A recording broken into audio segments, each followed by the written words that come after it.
Good morning, everybody. I think we should go ahead and start. Welcome to our session, Simplifying Enrollment Services Information for Students. I'm Winnie Sankosma, the Director of IT Projects for Enrollment Services. I'm Shirley Petrowski-Schwartz. I'm the University Registrar. And I'm Charmaine Daniels, Director of Student Accounts. So when we thought about this project, how to simplify student, providing information for students, we thought about that we need to improve communication and technology services for students, and we want to provide them user-friendly and easy access of the information that they need to see, and to enhance data collection for data analysis for our offices. So basically, we want them to not focus on how to get their information, but provide them easy access of that information so they can focus on student success and on their academics work. So we created a dashboard. We put a screenshot in because we wanted you, if you want to download, you will have pictures of those screenshots, but during the session, we're actually going to show you our dashboard. So this is within our portal. We use Luminous, and we put up a student dashboard with enrollment services directors to make sure that we provided the information the student have the most question about. So we have registration information, billing information, and financial aid information. A lot of these are direct links into our self-service banner. So if the student had a hole, we told them that they have a hole. If they click on the link, it's single sign on to the self-service, and it shows them what hole they have. And on the, let me go back to that screen. Let me log back onto pause for you so that I can show you other tab.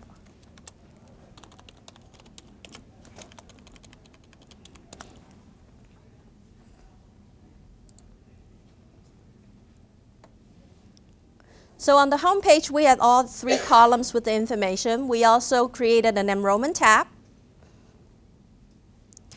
It displayed the same registration academic information, but on the side, we also provide them with all the links that Sherry here from the registrar's office thought about what they need to really complete their registration task, or if they want to update their student record. So any enrollment and student record related information, any links and resources they will need for that.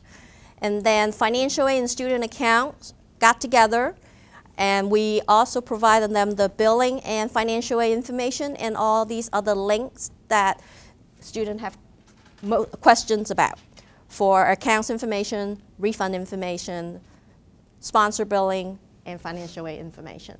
So that is our dashboard, and Sherry is going to show you the knowledge base that we provided for students. If they have questions about the information that they see, how they can find information about the question that they have.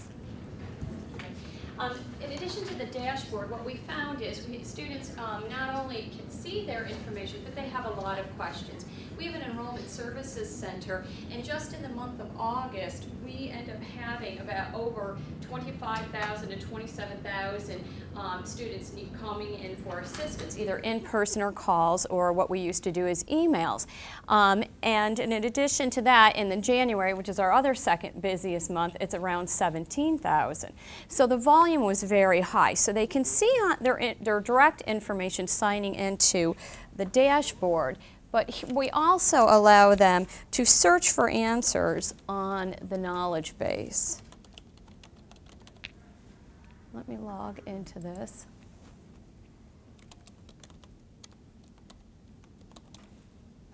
This is our, normally, we had a shibboleth error, so I apologize, but normally when a student is in pause, they can quickly go to the Panther answer. We have this icon, Panther answer, throughout all of our website too. So if they're on the registrar's page, pages, financial aid, student accounts, whenever it says need assistance, they can just click on this. And what we decided to do here is, if you can see, we have at the very top where they can search for answers. At any time, they can go back to pause, they can send an email, they can look at the academic calendar. And how we have it organized is they can do a quick search or an advanced search. Over here we have a variety of categories. If they have it already in their mind, you know, it is an advisement question, and they can go in that way. I'll talk about these links a little bit later. As you can see in Panther Answer, you have, it just explains, you know, what they can do for searches. And it always gives you the most popular related topics. As you can see, recently the most popular has been the disbursement of aids and refunds, because that's the time period. And we track all of this. We track a lot of information in the CRM system for data analysis later to know what we can improve in the knowledge base. So the students are helping us do that. Now, in your packet you have a screen, and it also says submit a ticket. We allow this screen, and it's everywhere throughout, so if you're a prospect or you're a faculty and staff, you can search the knowledge base, you can look at it. But we have certain ones that are very specific to students, and so for students, they can sign on, and they are the ones you'll see in your handout. It says also submit a ticket. We don't allow prospects or faculty and staff to submit a ticket, only a student. So students normally sign in. Hopefully this will not give me an error.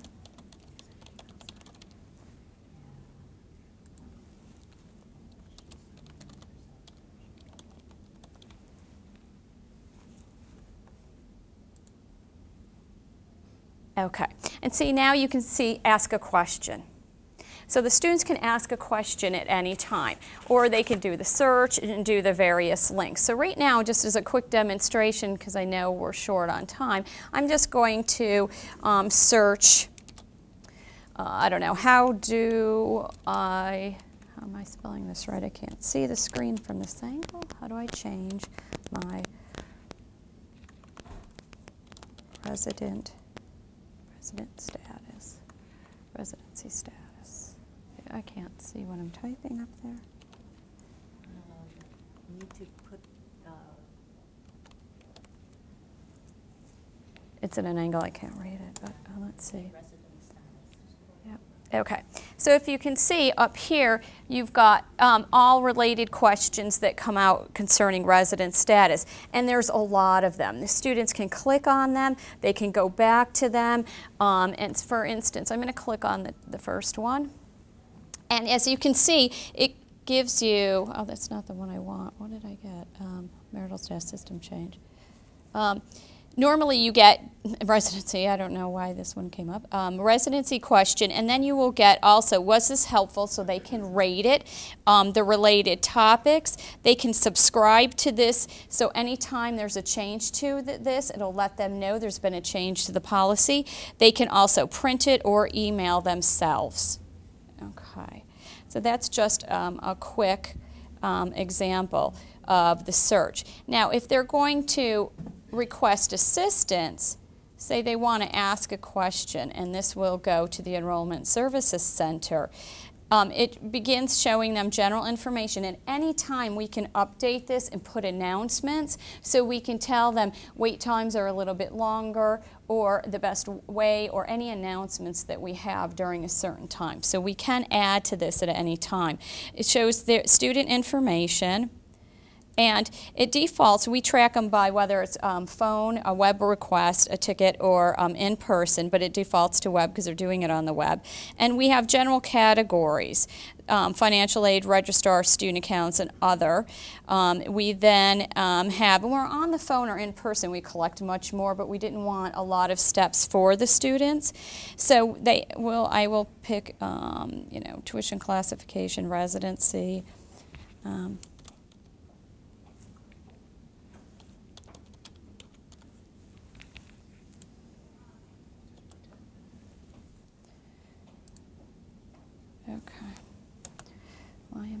How do I scroll down here? I can't see the screen from this side. Yeah. Yeah, okay.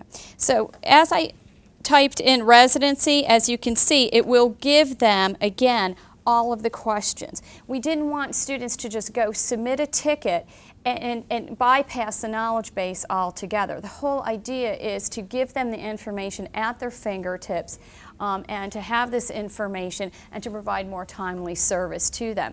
So they can actually scroll on any one of the questions that concern residency to see if it answers that. Now let me how did you scroll down on this? Okay, now I can, once I've gone through those, I can say I found my answer. That would end it, give them back to the home page. But my answer is not here. And when the answer is not here, they can actually then submit the ticket. Okay, and here what they can do, it gives them the option, they can actually add an attachment. They can tell us the best way to actually contact them. We have it default to their student email because that is our primary mode of communication. And it didn't show me the list of questions. I put the question in the residency. Here you can see that they can go into the ticket and they can track it at any time. So here is the ticket summary and the information. They can also close it if they found the information, or they can actually update it and add additional information while it's still there. So they can track it at any time. Also, all of their tickets, my student tickets at any time, they can see a history of every ticket, whether it's open or closed, and we have different legends to say where it is and the status. A representative picked up the ticket, they're doing research, so we continually update them on the status of where their ticket is and the progress.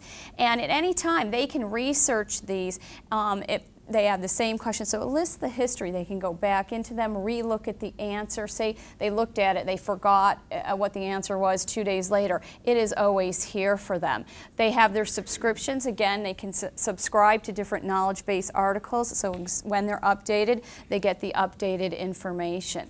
So that really is the knowledge base. We are looking at other features, chat assistance, and making this robust. And we've seen really good results between the dashboard and the knowledge base to give that information right to the students. But the beauty also is we're allowed from the CRM system is to collect a lot of information. We track how many repeat callers we have, you know, what they're asking for, and keep increasing the knowledge base, and it continues to grow. Some of the improvements we've realized, fall semester, just looking at the month of August, we decreased our calls by 10.2%, less needing assistance between the dashboard and the knowledge base, 31.2% less abandoned calls. In person, 17.5 less needing assistance. It decreased average wait time by 3 minutes, and we increased quality service time by assisting students, and we spent more time with them, on average 1.5 more minutes. We shut off our emailing, and emailing was always an issue because they could email and then send another email, and it was hard to track the emails from the same student. And now we can easily do that. And the representatives, and Charmaine will show you what we see on our end in the knowledge base. But with web requests, we shut off emails, 90% less emails compared to tickets. And we had, in the beginning, when we just went live with the knowledge base right at the beginning of the term, we had 4,914 visits to the knowledge base. It's January, same thing. We're still realizing the results. We have less students see us in January, but we're still made improvements. 15.9% less needing assistance by phone, 8.8% less abandoned calls. In person, 8.5% less needing assistance. We started really seeing a decrease in person on our wait time. Our average wait time decreased 6 minutes. Increased quality service time assisting students by 2 minutes, and again the web requests. But as you can see, the knowledge base. In the beginning when we started, we had 4,000 something hits the first month, and in January we had 7,241. And we track it. It's continually, the students are looking at it and searching for the answers there. Now I'll turn it over to Charmaine, and she's going to show you the back side of the knowledge base in the CRM and what it provides for us with staff and resources. I got it. Yeah, we're good. So Sherry and Winnie talked about data from two different perspectives.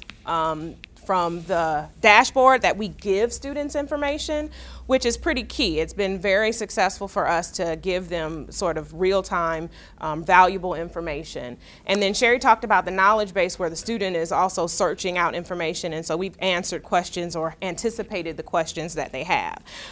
From our perspective, our staff, as Sherry submitted the ticket, once they get that information in the system, and they get access to submit a ticket, on the back end, what our staff has is access to see the same thing that they do. So I set up sort of a fake ticket here for our test account, so that you can kind of see from their perspective, from a staff member's perspective. So on this side of the screen, we have all the information that is captured on our dashboard. It's also included for our staff. So we have the same perspective that the student has in terms of what information that has already been presented to them.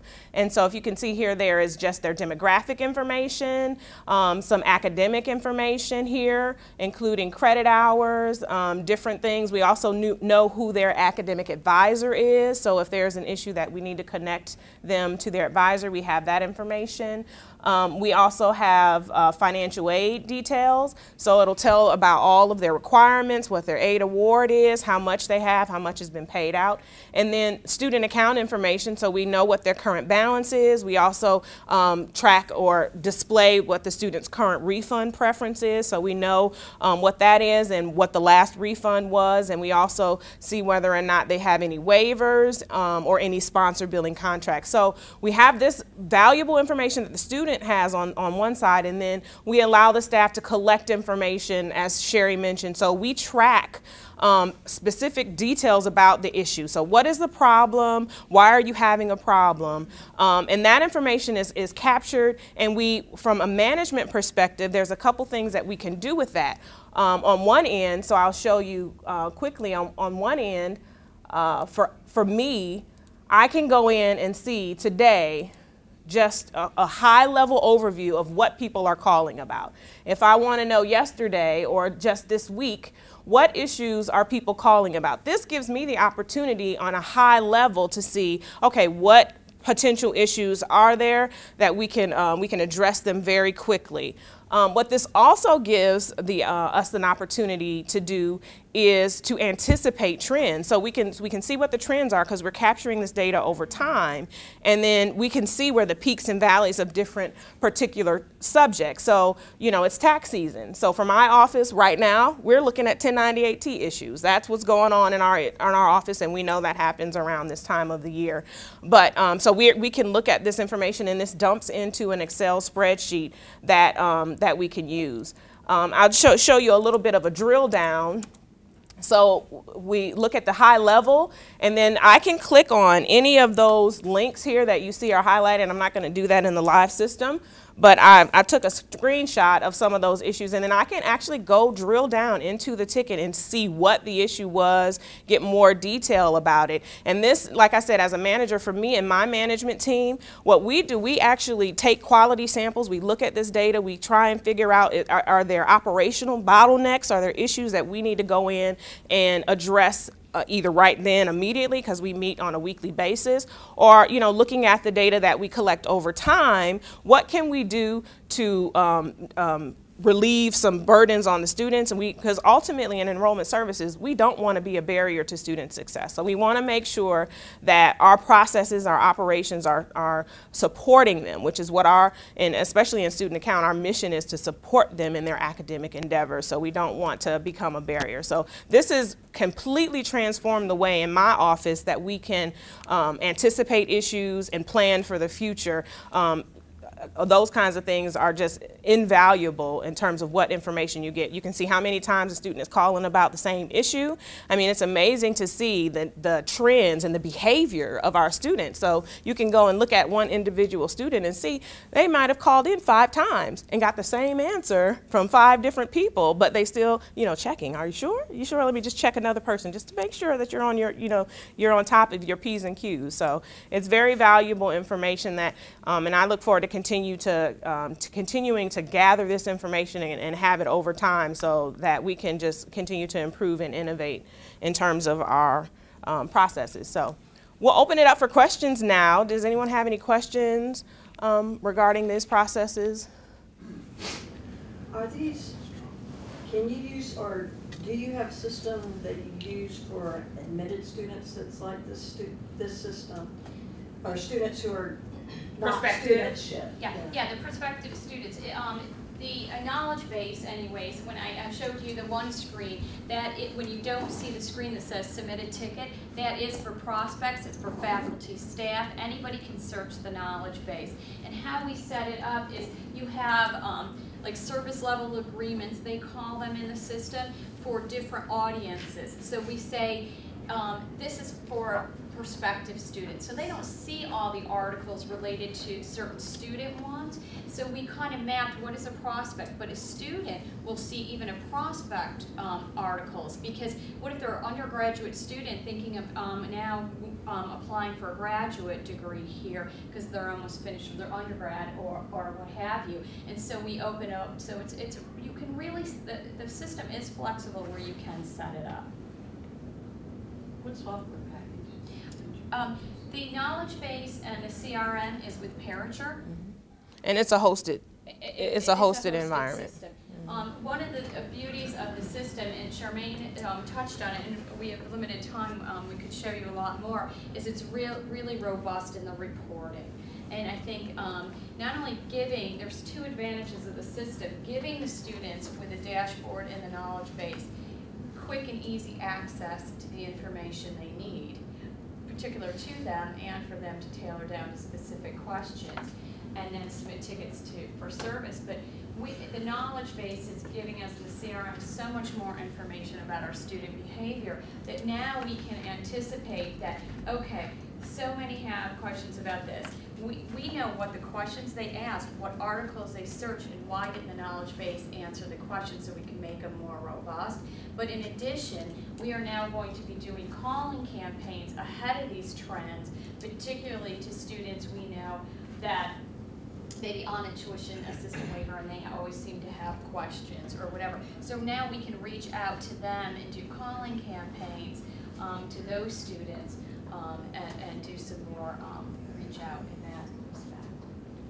When you were on the part of the system that answered the question, where you were answering the question for the student, and on the right-hand side you had all the student information, that's directly tied to Banner at that point? It's a live feed. It is the same feed to the dashboard, okay, to the widget, to the information. So this is Luminous right now? This is Parature. Okay. And this information on the right-hand side is the same web services feed that is feeding into this dashboard. Okay.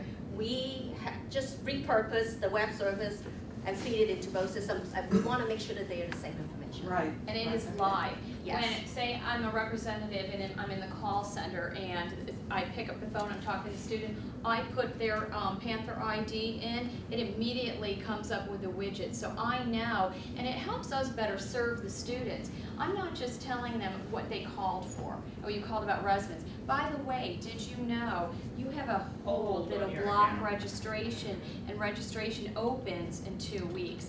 Make sure you resolve this. This is how you resolve it. So they are better geared to answer the students' questions and give them more information besides what they're calling for. One of the things that's been interesting, like with my staff, because we have 2 levels of service. So we have an Enrollment Services Center who is like our tier 1, and they handle the vast majority of the issues. Any more specialized topics that have to have more research and things are escalated to a 2nd tier.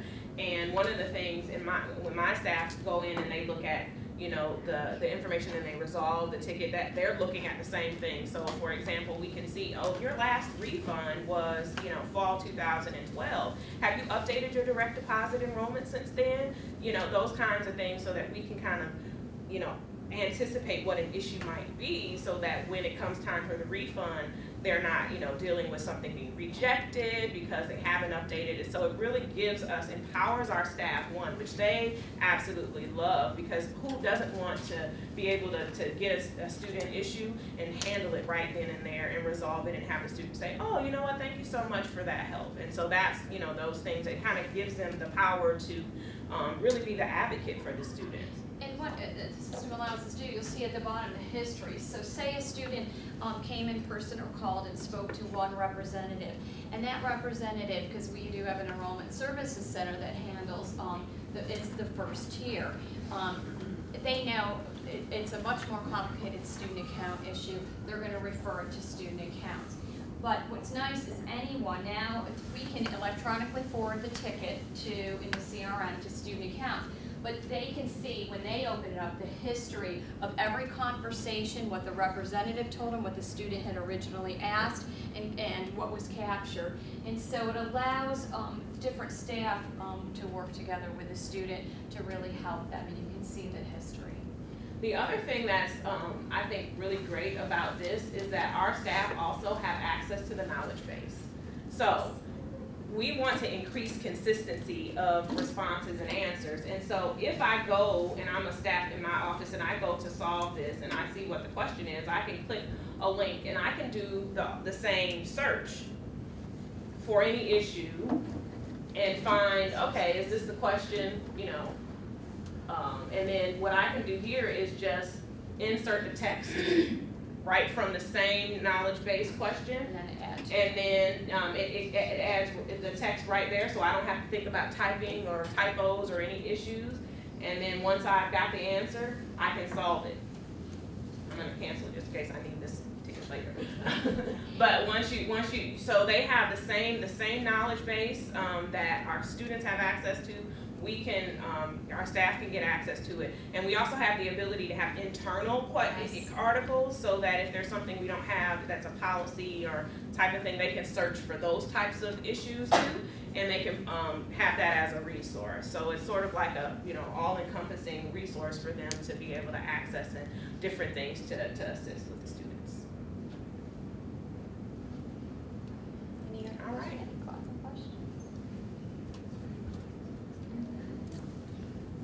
At least if you give them consistent answers, they're not going to be back in your face so quickly.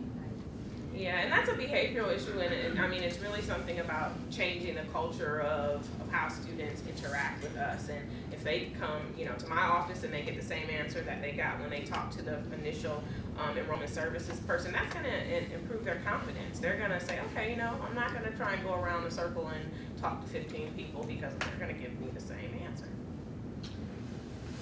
That just provoked a thought with me. Increasingly I find that there's a disjuncture between the way that students like to communicate and the way that faculty and staff like to communicate. And more often than not, I think if you were to survey students, you would find that text messaging and mobile devices are their preferred way of communication. So has that been an issue at all for you? I mean, it's becoming increasingly uncommon to find students relying upon email and telephone as their primary means of communication. If it were up to them, they would be, texting or somehow accessing a mobile version of this. So have you encountered this or tried to address this? The Parature knowledge base is mobile. And so when you saw that once their ticket is answered, they can go into that. So they could do it on their mobile device or their iPad, their phone. And that goes through with the dashboard too, because students normally get to the knowledge base from the dashboard. And I literally just had a student in my office yesterday with their iPhone with the dashboard up, showing, hey, this is what it says on here. And so they can go in and they can log in and look at it on the device that they choose. Because they get the answer not only in their email, their student email, but the answer is logged into the ticket summary, so they have it both places. Now, in terms of the way that students choose to ask questions or word questions, it's one thing to make the database smarter in terms of the answers that you're providing, just being sort of mindful of what the factual data is, but have you also had to be mindful of the way that students ask the questions and sort of word it in a way that you're trying to think ahead about what are the words or the word order that a student might? When we were setting it up, there in the setup, there's different, we played with it for quite some time, variations on the way the search. And we have it quite open, so if you do, like, and we have little instructions when you, especially when you go into advanced search, and I did not show it to you. Advanced search will tell you, like if you put test in, like something about testing, it will give you placement tests. It may give you a variety of things. So we ask them, we do ask them to be more specific, but it does, we had it more open because we figured if they get more questions, that's fine. But what it does is there's also a setting where it looks for the key words and how many times it appears in your article. So when we were drafting up the actual knowledge-based questions and answers on our own, we knew to repeat that key phrase quite a few times because then it falls in the top of the list. And as the students use it more and more, it actually cleans itself out because the ones that actually were like say they asked like residency, the top 4 or 5 that actually gave them the answer will then start appearing at the top of the list. And so we have found the more they use it, the better it's become. And one of our handouts, and I did not bring them with it, we had posters, we had bookmarks we hand out to students to get them to use that. We advertised it in our student newspaper. But we said the more you use it, the better it will become, and it has. And one of the reasons for that is because our staff has the ability to suggest a question. So if they get a question from a student and they end up having to type an answer, or even if they have to paste in and kind of paste in multiple answers from different articles, they can go ahead and say suggest to KM, which is our knowledge base. And the question itself, how the question was asked, we can use the wording from the student to actually, populate articles within the knowledge base. And that's one of the things that we want some of that stuff to grow organically for the same reason that you mentioned, is that we want the students for it to be a language that they understand. And that's some of the things that help. So we have, kind of pre-populated the knowledge base, but it also will grow based on what students ask us.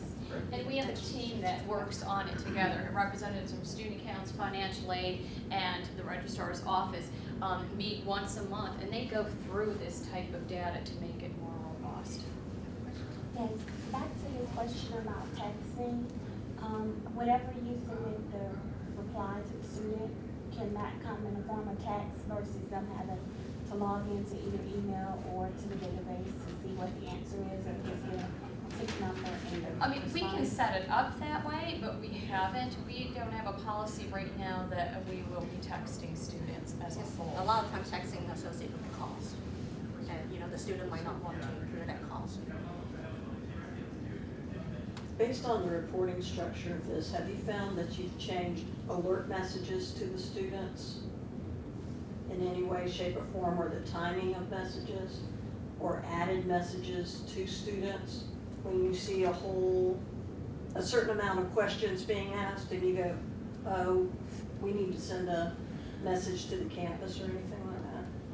I know I have in the registrar's office, I have changed the way I send out reminders, but right now what we're trying to do basically is say to go to the dashboard. Please go to the dashboard, because that gives them very specific information on their account, on their financial aid requirements that may be missing.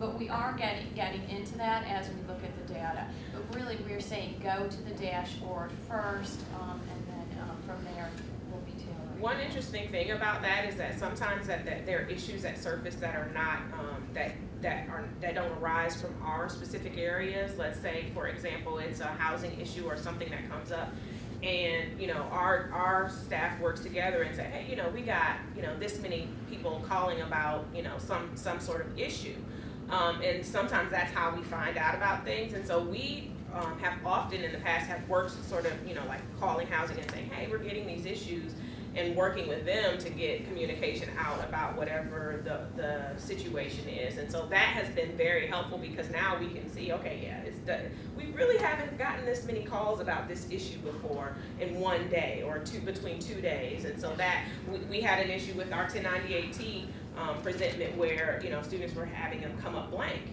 coming up blank, and so we got that over and over and over again. So we were able to contact our vendor and get some troubleshooting tips, you know, to deal with the browser issue. And so, you know, we were able to put an article out there with the troubleshooting issues to get them sort of some real-time information for those kinds of questions. Yeah, and I think that's what it's key.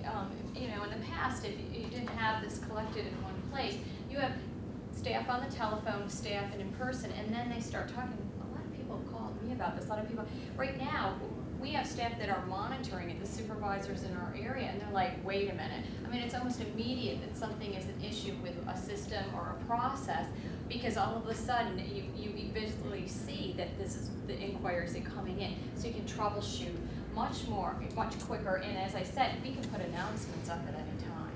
You know, before they even search the knowledge base or ask the question, please know there is the 1098s, and give them the message right there in the announcement.